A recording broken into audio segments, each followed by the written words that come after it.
Saludos desde Caracas, Venezuela. Bienvenidos a este espacio en Contexto Com por la agencia Venezuela News. La invitación, como siempre, si no lo ha hecho todavía, es a que se suscriba a nuestro canal de YouTube, active la campana de las notificaciones, deje sus mensajes y también comparta este y otros contenidos de la agencia, que es la forma que nosotros como usuarios le decimos a la plataforma que este y otros contenidos de Venezuela News nos interesan. En el Contexto Com, revisando siempre en compañía y colaboración de nuestros analistas los temas de la actualidad de interés internacional, y uno de ellos es el desarrollo de las tensiones entre India y Pakistán, una vieja rivalidad, un encoro entre estos dos países que se vio exacerbado con el atentado terrorista del 22 de abril en la ciudad de Pahalgam, esto en la disputada provincia de Cachemira, en la que ambos países se disputan la soberanía. Este evento ha desencadenado una serie de decisiones por parte de Nueva Delhi que son consideradas por Pakistán como hostilidades, y desde Pakistán han dicho que responderán hasta la última consecuencia para asegurar su soberanía y territorio. Para revisar de dónde viene este conflicto, de, como dice el dicho, de qué polvos vienen estos barros, vamos a conversar con Tadeo Castiglione, analista internacional, experto en relaciones internacionales, con quien vamos a explorar distintas preguntas que nos surgen a la hora de estar expuesto a esta información que es muy abrumadora y que va incorporando nuevos elementos en esta situación. Saludos, Tadeo. Muy buenos días, querido Carlos. Como siempre, un gran placer, una alegría y bueno, más aún tocar estos temas tan importantes, tan trascendentes, del cual muchas veces quedan los titulares, no se avanza para saber qué hay más allá. Por ende, siempre es importante abrir un poco la mente y empezar a conocer otras realidades que reconfiguran también el escenario global. En otros tiempos habían estudios cuando se leían más diarios que redes sociales de que la mayoría de los lectores nos quedábamos con el titular, más del 70%, y esta proporción se reducía a la lectura del titular y el sumario y una mínima expresión a los que leían el resto del contenido. Y bueno, es el intento de esta situación, desde este espacio de contexto, con contribuir para aquellas personas que a veces por las dinámicas de tiempo nos quedamos reducidos o limitados a leer el titular o los sumarios. Cada vez que nos exponemos a estos titulares, a esta información, la gente se pregunta de dónde viene este conflicto. ¿Es nuevo? ¿Es viejo? ¿Tiene que ver con alguna disputa territorial o intervienen otros factores culturales, religiosos que abonan estas diferencias? ¿Son naturales, espontáneas? ¿Son el resultado de otros procesos históricos? Son muchas preguntas, Tadeo, pero que la gente se hace, y sería bueno ubicarlos en el contexto. Claramente, estimado Carlos, estos conflictos tan complejos y que toman una dimensión cada vez más grave y mayor en esta realidad geopolítica, no salen de la noche a la mañana, no se generan de porque sí, sino que acá hubo de alguna otra manera una mentalidad, una razón, un propósito para dejar estos escenarios abiertos para que en un futuro, ya sea cercano o lejano, estallen por la dinámica misma que se componen. Estamos hablando que tanto la India como Pakistán eran parte del Imperio Británico, un imperio británico que, si recordamos la historia, siempre ha cometido innumerables abusos en contra de los derechos humanos, en contra de la libertad, y que tanto en Pakistán como la India, incluso personas que actualmente están en boga, como recuperando su figura histórica, como se habla de Churchill, fueron personas terribles en que generaron genocidios enteros en contra de la población civil, tanto en la India como en Pakistán. Algunos de estos crímenes dejarían hasta pequeño al mismísimo Hitler. Estamos hablando de dimensiones de millones de personas, incluso muertas de hambre en la India. Esta mentalidad del Imperio Británico, si nos remontamos a la historia tanto del año 1600, 1700, 1800, incluso en la actualidad sigue siendo el mismo pensamiento anglosajón, es divides y vencerás. Divides a una sociedad por dentro, creas un caldo de cultivo con diferentes posiciones, diferentes vertientes, o la mismo diseño del país está hecho a propósito, con fronteras trazadas de manera irregular para que estos conflictos sigan latentes y esto permita que estos países no puedan desarrollarse. Es el caso de la India y es el caso de Pakistán, dos países que en su independencia fueron separados unilateralmente por el Reino Unido con fronteras, vamos a decirlo, no realistas, de tal manera que del lado de la India queda una región como es Cachemira, en los cuales la mayoría de la población es musulmana, conviviendo en un país de mayoría hindú. Y ambos pensamientos no se llevan de todos bien, vamos a tener que ser claros, y esto también conllevado con diferentes vertientes históricas y actuales de los gobiernos indios, siempre nacionalista y siempre para mantener un apoyo popular, siempre jugando también con la religión y en este caso el hinduismo como bandera de lo que lo separaría, como lo que lo haría una nación diferente al resto. Y esto teniendo una provincia de mayoría musulmana como es Cachemira, fue lo que llevó históricamente al enfrentamiento tanto como Pakistán, como enfrentamientos internos en esta región por movimientos tanto independentistas como movimientos también que se querían añadir a Pakistán. Dentro del escenario actual, este último hecho de ataque terrorista en esta región y la que esto desencadenó, hay que comprenderlo dentro de este escenario de cautización que se genera, que se crea adrede desde el colonialismo, desde el imperialismo anglosajón, que siempre tiene como finalidad también secuestrar las voluntades populares de los diferentes países para que respondan a una dinámica en los cuales a ellos les beneficia y a la misma vez dejar puesto una bomba de tiempo en cada país que en su llegado momento es explotado según los intereses también de estas superpotencias. Creo que al menos eso como contexto histórico es importante tenerlo en cuenta. Tadeo, sobre estas bombas de relojería que se dejan entre algunos de estos países para que estallen en algún momento de forma muy conveniente o que son colocadas en puntos sensibles para exacerbar estos conflictos, vamos a irnos al 22 de abril. No, no hay que hacer mucho antecedente. 22 de abril. Se habla del atentado terrorista de un grupo de resistencia en Cachemira. Se asesinan a 26 personas, 25 indios y uno de Nepal. Esto en un complejo turístico. La reacción inmediata de Nueva Delhi es acusar a Pakistán de estar detrás de la autoría de este hecho terrorista en contra de población mayoritariamente india y en zona controlada por India dentro de Cachemira. ¿Por qué esta insistencia? ¿Por qué esta rapidez de Nueva Delhi de despachar el atentado como una acción en la que estaba atrás el Estado, Islamabad, y no esperar una investigación tomando en cuenta que una reacción precipitada pudiese conducir a resultados lamentables, tomando en cuenta que se tratan de dos potencias nucleares que se la tienen jurada y que tienen el nombre y el destino de cada una de esas bombas hacia su vecino? Totalmente. Creo que cuando se toman decisiones precipitadas dentro de estos escenarios globales es porque hay algo más. No es únicamente un atentado, no es únicamente un ataque focalizado, sino que acá hubieron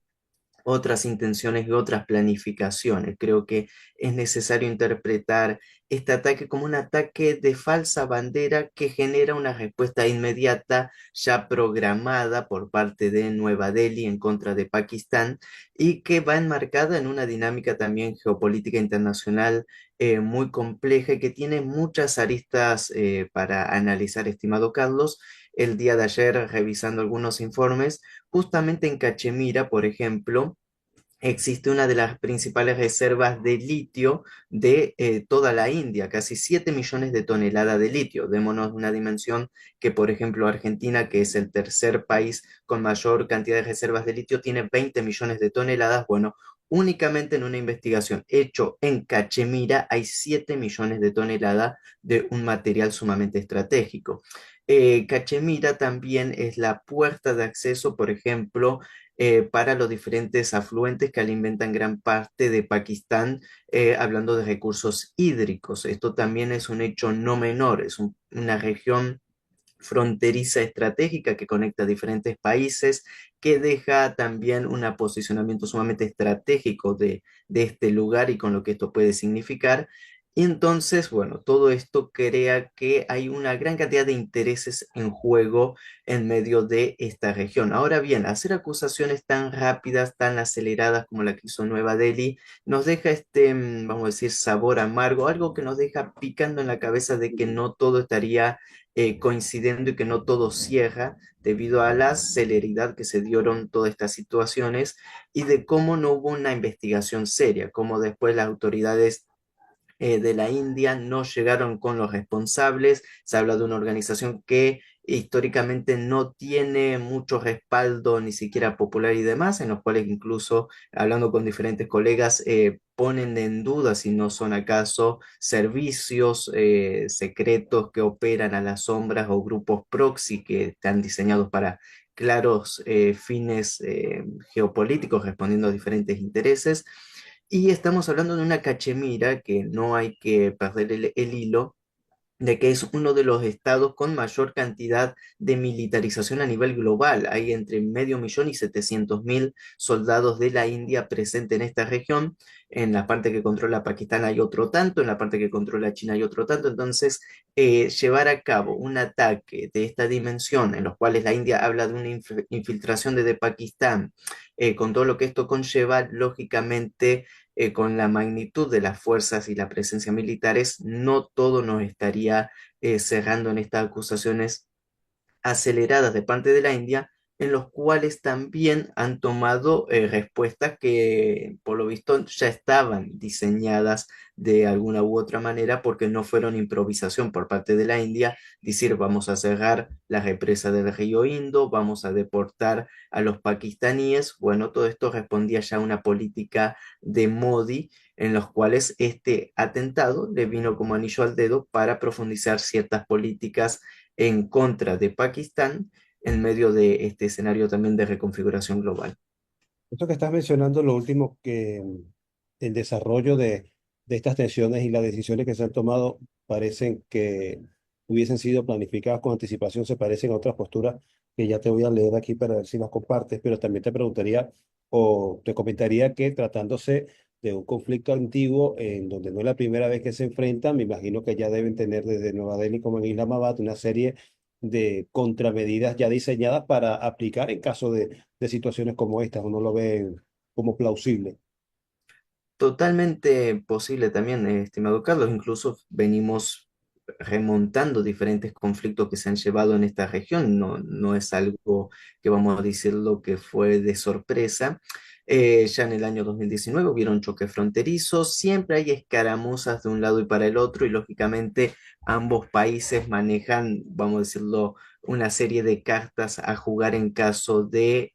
situación A, respuesta B, y esto es una dinámica interesante hablando de dos superpotencias nucleares en los cuales se ha estado, recordemos que el día que la India hace una prueba nuclear, a las pocas semanas Pakistán hace una doble prueba nuclear, declarando que ambos países tenían armas de destrucción masiva. A diferencia de otros países, la creación de armas de destrucción masiva de la India van en respuesta a Pakistán y la de Pakistán hacia la India, es decir, es una contraposición en un país fronterizo, no estamos hablando de la URSS contra Estados Unidos con la distancia que podríamos relativizar, sino que estamos hablando de dos países fronterizos que nacen prácticamente divorciados y que no hay una hermandad que se pueda fijar entre ambos países. En medio de esto, lógicamente, cada país tiene sus contramedidas en Mira, caso de que se apliquen. te hablaba justamente sobre lo que también, o te comentaba que te iba a leer algo, un mensaje de el canal de Telegram, El Espectador de Medio Oriente, que no sé quién lo lleva, es un canal en inglés y va un poco sobre lo que también mencionabas, que el desarrollo de los acontecimientos, como se han venido desenvolviendo, parecieran apuntar más a que es un escenario creado y no casual, y siempre poniendo la ficha, este análisis desde la India. Textualmente te digo, no se entra en guerra por un incidente en el que murieron 26 personas, especialmente cuando no hay pruebas de que el país con el que se va a la guerra estuviera realmente involucrado, lo que estamos hablando sobre acusar a Pakistán. Continúa diciendo este mensaje. Si India entra en guerra con Pakistán, lo llevan planeando durante meses y Pahalgam fue una justificación claramente planificada. Se parece a lo que plantea sobre un ataque de falsa bandera. Y termina diciendo este mensaje. Además, si India entra en guerra con Pakistán, significa que ha recibido permiso explícito para hacerlo, incluido Estados Unidos, lo que me demuestra que se está planeando algo más grande. Continúa, termina diciendo este mensaje del espectador de Medio Oriente, un canal de Telegram en inglés. La última parte la quiero conectar sobre este planteamiento de que India pudiese estar actuando con la autorización, con el guiño de Washington, es que justamente se produce este incidente que activa o exacerba estas contradicciones, esta rivalidad entre Pakistán e India el mismo día que J.D. Vance visita la India y en el que también plantea, en el contexto de la guerra de aranceles, la guerra económica en contra de China, que para asegurar la prosperidad de la humanidad hay que diseñar una serie de asociaciones comerciales correctas. Una forma de decir a Nueva Delhi que la asociación correcta para seguir asegurando la prosperidad de la humanidad pasa por hacer acuerdos comerciales correctos con los Estados Unidos y no con otros. En este caso, no había que mencionarlo para saber que se trata de China. Y metemos a China en este planteamiento, porque lo estábamos conversando el día de ayer antes de grabar y publicar esta entrevista que estamos haciendo ahora, de que hay un tercer actor que estaría también afectado colateralmente o potencialmente afectado colateralmente, que sería China. Para cerrar, ¿sería casual, desde tu perspectiva, que se produzca esta tensión el mismo día que J.D. Vance visita Nueva Delhi y al mismo tiempo deja esta declaración y que al mismo tiempo se dejaría activar afectando de manera colateral a un rival o un adversario estratégico de los Estados Unidos como China? Es bastante complejo, pero te lo pregunto. Bien, creo que si algo conocemos, estimado Carlos, dentro de la arena internacional es que no existen casualidades, siempre hay Ujú. causalidades, es decir, las causas que llevan a que sucedan los hechos. Esta visita de Vance no es una visita, vamos a decirlo, fuera del programa. Acá hubo una clara intención de visitar. Creo que el timing, el tiempo dado en esta visita, el ataque, los hechos que continúan, la presión de Estados Unidos para que la India firme un acuerdo de libre comercio con los Estados Unidos. Todo se da en este mismo escenario en los cuales, bueno, Washington no apoya, pero sí da el visto bueno a ciertas políticas de Narendra Modi, el presidente de la India, en este contexto internacional. Lógicamente, no veo una coincidencia, una casualidad en estos acontecimientos. Y como bien mencionabas, hay un afectado, que poco se habla también en los análisis, pero que hay que tenerlo en cuenta, que estamos hablando que es la República Popular China. Dentro de la dinámica anglosajona que siempre mencionamos, el divide y vencerás también va en el divide y vencerás incluso dentro de organizaciones como el BRICS. Si logra que la India se separe o que la India cree un posicionamiento contradictorio en contra de China, estamos hablando que el BRICS como principal promotor de un mundo multipolar y que ha sido uno de los principales motores de acelerar vamos a decir, la pérdida de la hegemonía global de Estados Unidos, entonces los ataques de Estados Unidos van a estar centrados dentro del BRICS. Esto lo dijo Donald Trump cuando apenas asumió haciendo amenazas directas al BRICS, de que le va a meter aranceles a los países BRICS, sancionó a Sudáfrica y a la misma vez coquetea con diferentes actores dentro del BRICS para generar desconfianza, para generar zozobra, para generar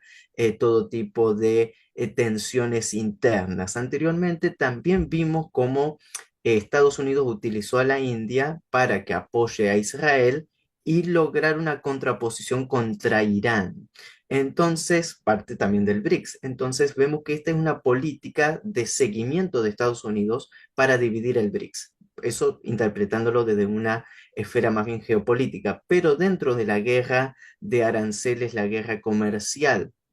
y también de divisas llevado a cabo por Donald Trump en contra de la República Popular China, la India juega un rol sumamente importante en dos factores. Primero, la India como parte del Quads, esta coalición que ha formado Estados Unidos para contener a China en el Indo-Pacífico, al igual que generar ciertas tensiones en el estrecho de Malaca, que es una de las rutas comerciales principales para el transporte de mercancías a nivel global,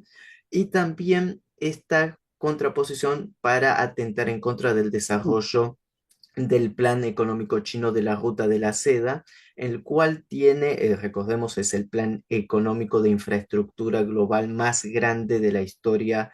mundial, con inversiones multimillonarias en infraestructura en todo el mundo, y que la principal piedra angular de este planeamiento chino tiene que ver con Pakistán, la conexión de entre el sudeste asiático, el sur de Asia, el Asia central y por ende la conexión hacia Oriente Próximo, Oriente Medio. Entonces, el rol total de Pakistán dentro de los planes chinos es fundamental y la política que toma Nueva Delhi en esta nueva tensión en contra del gobierno de Pakistán atenta directamente en contra de China porque genera tensión en una región sumamente importante y estratégica, amenaza con una guerra irracional en una zona muy importante y a la misma vez la medida que toma Nueva Delhi, por ejemplo, si se lleva a cabo, que vamos a decir lo que sería la declaración de guerra oficial, la de cerrar las represas que alimentan con el río Indo hacia Pakistán,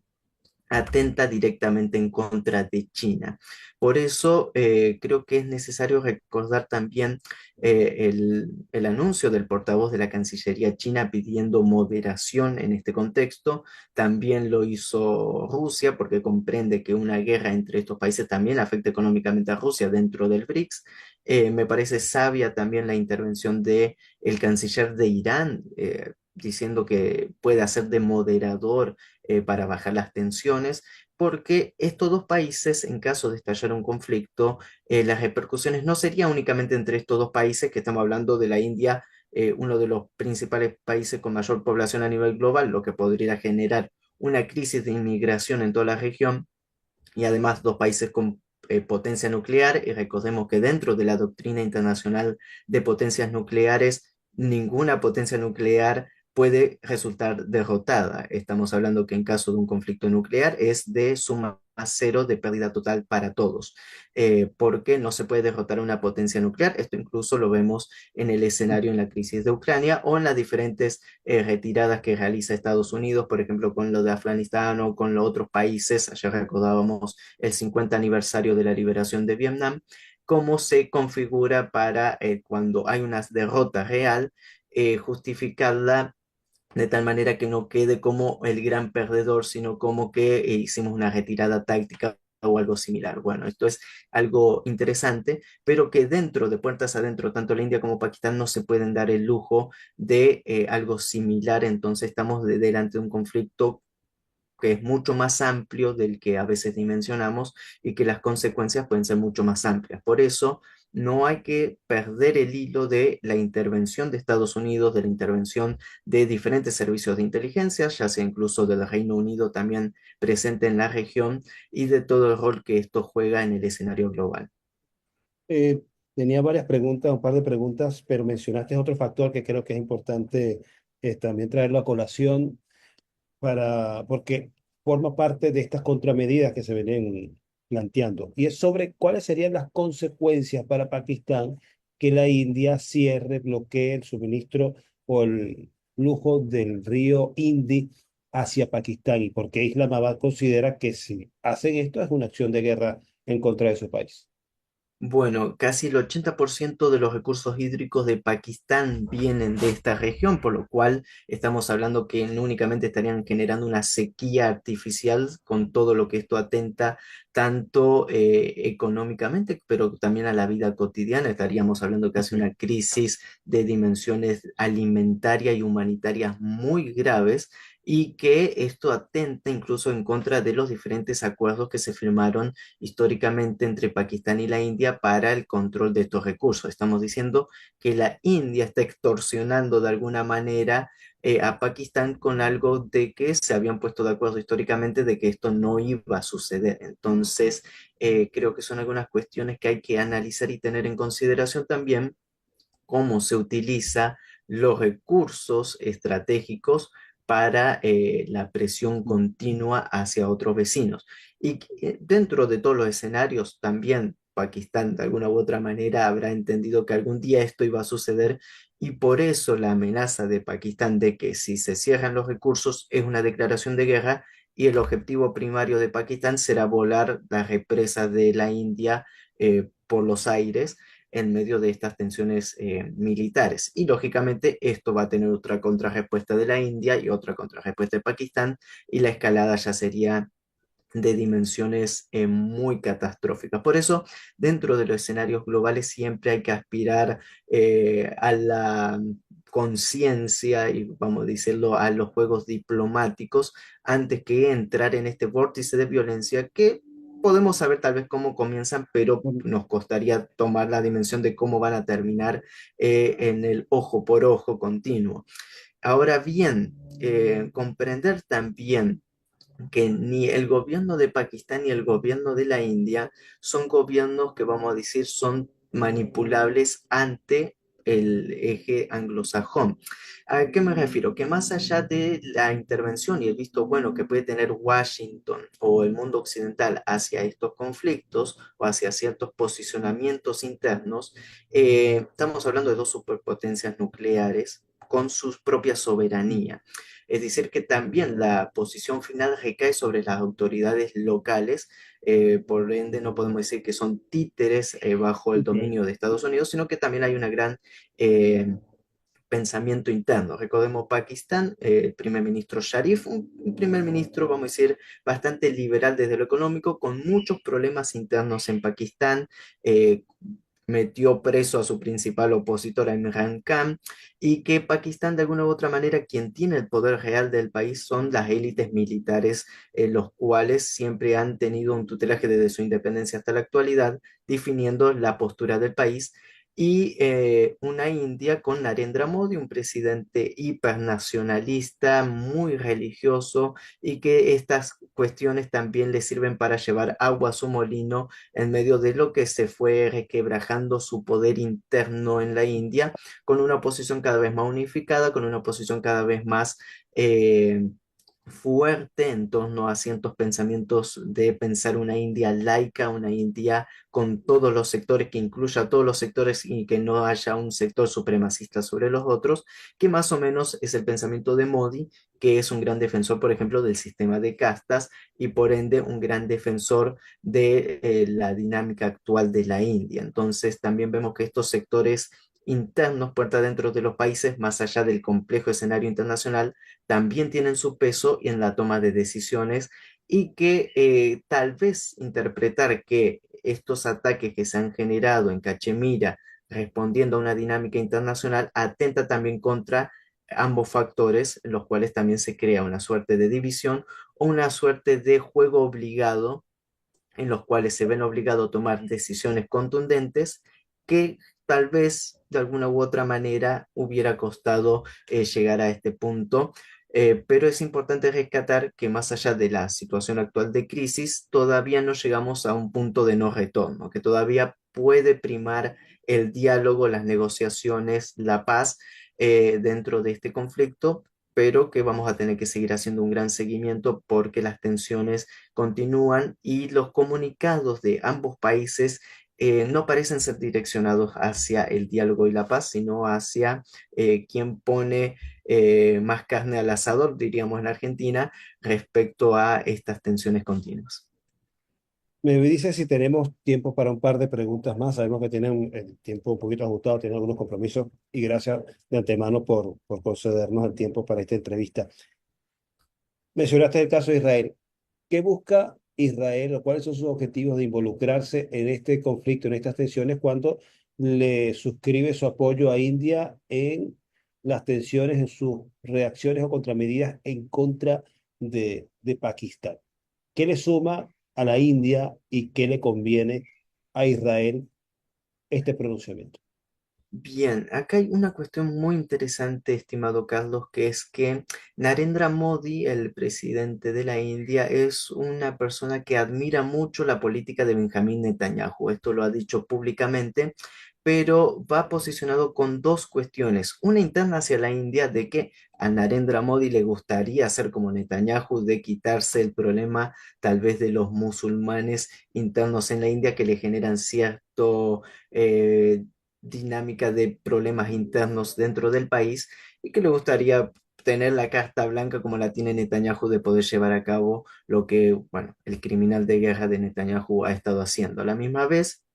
la India es un país que responde a ciertas dinámicas internacionales con gran cantidad de empresas, de tal manera que si uno utiliza redes sociales se dará cuenta que gran parte de la dinámica de apoyo internacional desde las granjas de bots en diferentes redes sociales y demás, siempre responden a un apoyo continuo hacia el Estado de Israel y que todo esto tiene su origen en la India. Y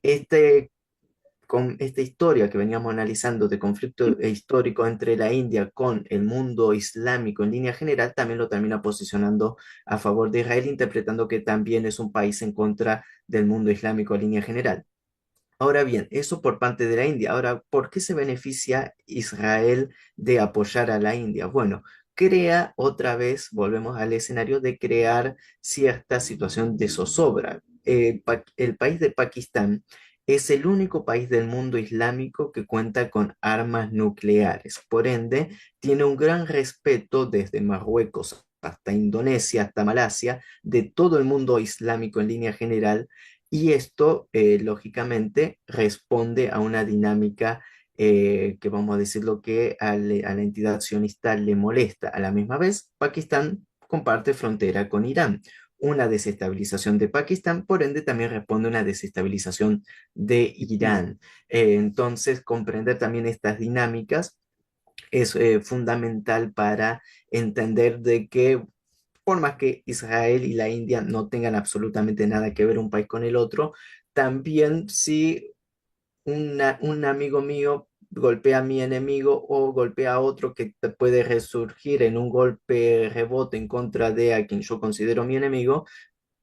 puedo obtener unos beneficios y eso es lo que ve la entidad en medio de este conflicto y por eso el apoyo continuo. Ahora, hemos visto en Pakistán cómo se relaciona inmediatamente al régimen de Netanyahu con el gobierno de Modi y cómo se queman las dos banderas juntas, la de la India y la de Claro. Israel, en las diferentes manifestaciones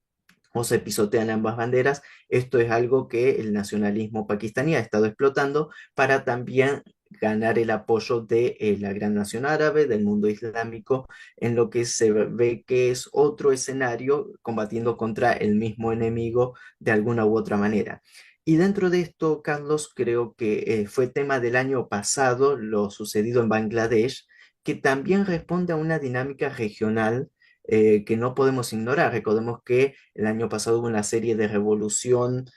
golpe de Estado contra revolución en Bangladesh, que terminó haciendo caer a un gobierno que respondía a muchos intereses de Nueva Delhi y que el nuevo gobierno que terminó asumiendo respondía más bien a unos sectores más bien islámicos en los cuales, bueno, Pakistán se veía beneficiado de alguna manera recuperando el apoyo de un gobierno históricamente eh, que juega un factor a favor de su país. Entonces, estas dinámicas en continuo movimiento creo que no hay que analizarlas por separado, no hay que analizar el conflicto Cachemira como un atentado aislado, como una disputa territorial o una disputa incluso histórica, religiosa o de división de la cotización desde parte del imperialismo, sino que tiene diferentes aristas, las cuales creo que con el poco tiempo que hemos tenido, estimado Carlos, hemos querido revelar un poco de todos estos intereses que hay en juego, los recursos naturales, los recursos hídricos, las tensiones geopolíticas, la interferencia desde el exterior, el exacerbar ánimos para generar conflictos y choques y a la misma vez, bueno, nos estamos quedando afuera tal vez con otros temas, pero también interpretar más allá de que esto sea o no sea una política de incluso de Donald Trump. ¿A qué me refiero? Dentro de la dinámica de Donald Trump, hay algunas cuestiones que todavía se le escapan su poder y el Pentágono, lo que él ha llamado el Estado profundo, sigue jugando sus diferentes cartas a nivel geopolítico que no necesariamente responde a la medida de Donald Trump, sino que a una medida del imperialismo en línea general en esta lucha internacional entre mundo multipolar, mundo unipolar y incluso esa discusión que hasta lo mismo lo dijo Marco Rubio de hablar de que hay tres factores a nivel internacional, uno es China, uno es Rusia y uno es Estados Unidos, como querer seguir generando otras dinámicas por afuera de lo que significa el mundo multipolar. Y para tenerlo en consideración, en este mundo multipolar, conviven incluso dentro del BRICS países tan contradictorios que es interesante para analizarlo y acá lo vemos en este caso en este enfrentamiento también directo o indirecto entre China y la India, en los cuales, bueno, la República Popular China con un sistema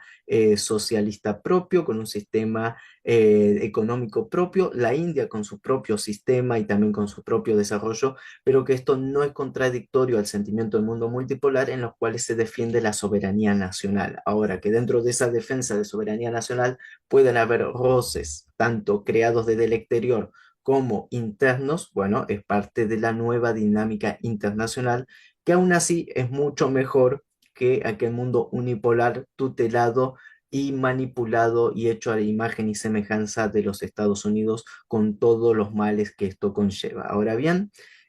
también recordar, y creo que tal vez sería un pensamiento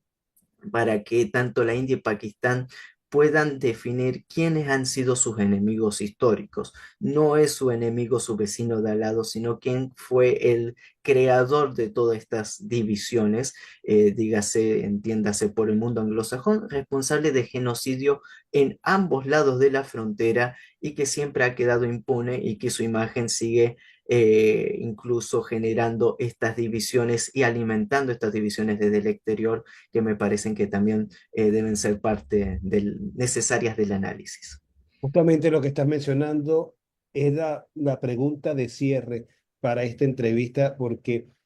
es un actor que interviene de manera soterrada, encubierta y nunca aparece, muy poco se le menciona. Y te quería preguntar, ¿pudiese estar detrás de esta eh, creación de tensiones un actor como Londres, que en este caso es el autor de estas divisiones eh, mal hechas entre el antiguo territorio del el RAF de India, el territorio colonial británico administrado hasta 1945-47, entiendo? ¿Estaría Londres detrás de esto? Y me gusta la expresión que usó Dennis Small en, en su última análisis que presenta habitualmente en, en YouTube. Londonistán está metido detrás de, de esta provocación y cerramos ya esta interesante conversación. Hay un geoestratega ruso, Andrei Shkolnikov, el cual escribe generalmente, tiene su propia plataforma, pero escribe también para el Ministerio de Relaciones Exteriores de la Federación Rusa en los cuales hace proyecciones geopolíticas hacia el futuro en los diferentes escenarios. Uno de los escenarios, esto lo leí hace un par de años y me parecía casi irracional, pero viendo la evolución de ciertas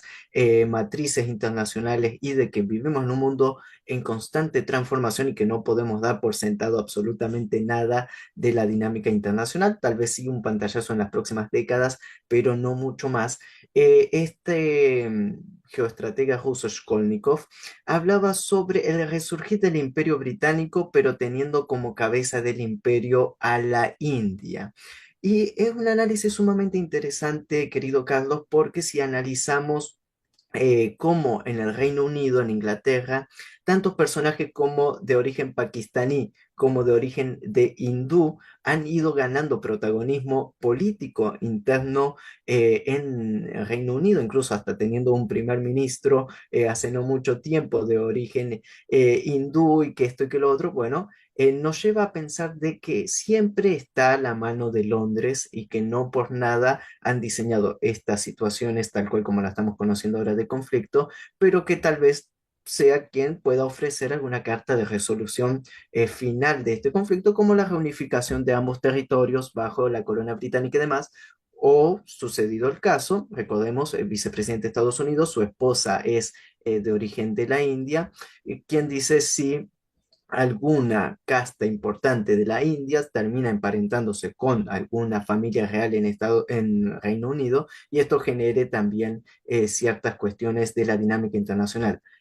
Creo que ignorar el rol de Londres sería ignorar gran parte de este conflicto y también de quién viene también sus diferentes agentes a nivel local. Recordemos, y creo que no hay que ignorar la acción del MI5, del MI6, los servicios de inteligencia británicos, que en la dinámica internacional muchas veces no se los nombra, pero son servicios muy poderosos, con muchos recursos, muchos agentes por todos lados, y también la dinámica de la antigua pérfida Albión, como hubiera dicho Napoleón, de lo que representa el Unido, que muchas veces lo vemos como una nación en retroceso, débil, que aparenta una cosa, pero no podemos ignorar su poder colonial, su poder histórico y también un país claramente con muchos intereses, con armas también nucleares, con una flota interesante y que también está jugando fuerte en el escenario global de reposicionamiento. Lo vemos en Ucrania, lo vemos también aquí, lo vemos en el conflicto en Taiwán, lo vemos también interfiriendo por afuera de la Unión Europea, pero también interno dentro de Europa, con un rol en la OTAN. Bueno, lo vemos en el AUKUS, en la presión en contra de China en el Asia-Pacífico. Bueno, es un actor geopolítico importante y que lógicamente por sus raíces históricas tiene mucha conexión con lo que suceda en la India y Pakistán. Por ende, bueno, te agradezco, Carlos, inmensamente por haber tocado este tema, porque siempre hay que analizar la política de Londres, incluso dentro de nuestra querida Latinoamérica y Sudamérica. Recordemos que la única base oficial de la OTAN con despliegue de armamento nuclear lo tenemos en el Atlántico Sur, en las Islas Malvinas, ocupadas por Londres, que también permite su proyección geopolítica hacia la Antártida. Con todo esto, bueno, un país pequeñito, una isla, pero que ha logrado su influencia a nivel global a base de la extorsión, a base de la división, a base del genocidio también en toda su regla. Algunos le llaman el reino pirata, ladrón, expoliador del Reino Unido y que bueno, también Venezuela sufre parte de esas intrigas maquinadas desde Londres a través de la instrumentalización del diferendo con Guyana y bueno, y se involucran otros actores y siempre es un actor que está incidiendo, sembrando intrigas, pero que muy pocas veces, casi nunca se le menciona porque justamente se ha creado esa imagen de imperio en retroceso, de nación en declive, pero que hay que tener en cuenta porque actúa de manera encubierta. Ese es su atributo o su virtud viéndolo desde esa